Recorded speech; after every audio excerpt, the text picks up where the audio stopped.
भाविक येऊन खरं तर पादुकांचं दर्शन घेत आहेत, भक्तिभावाने त्याच्या चरणी खरं तर विलीन होत आहेत। खरं तर पादुकांचं दर्शन घ्यायचं म्हणलं तर प्रत्येक भाविकाला महाराष्ट्राच्या कानाकोपऱ्यात जावं लागतं आणि त्या ठिकाणी दर्शन घ्यावं लागतं। जशा पद्धतीने महाराष्ट्राला एक साधू संतांची परंपरा लाभलेली आहे, महाराष्ट्राला साधू संतांची परंपरा लाभलेली आहे। कोणत्याही भाविकाला दर्शन घ्यायचं असेल तर राज्याच्या विविध कानाकोपऱ्यात जावं लागतं।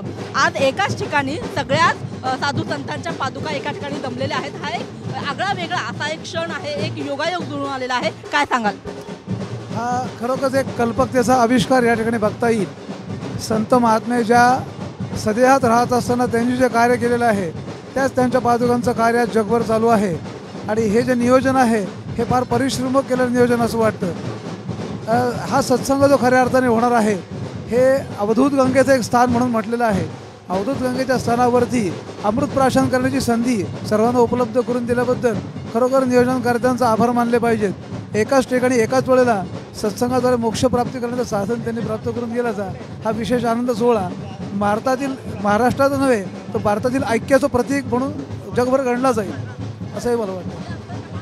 योगायोग तर आहेत, मात्र आपण पाहत आहोत की या ठिकाणी अनेक पादुका देखील आहेत आणि या सगळ्याचं दर्शन खरं तर सगळे भाविक या ठिकाणी येऊन घेताना आपल्याला पाहायला मिळत आहे। अशाच पद्धतीने खरं तर आज दिवसभर आणि उद्या देखील 2 दिवस असा हा सोहळा खरं तर वाशीच्या सिडको एक्झिबिशन सेंटरमध्ये भरणार आहे। त्याच्यामुळे मोठ्या संख्येने भाविकांनी इथे येऊन या पादुकांचं दर्शन घ्यावं असं आवाहन जे ते सकाळ माध्यमाच्या वतीने आम्ही देखील करतो आहोत। कॅमेरामन रोहित शिगवणसह मी रुपाली बडवे, साम TV, वाशी।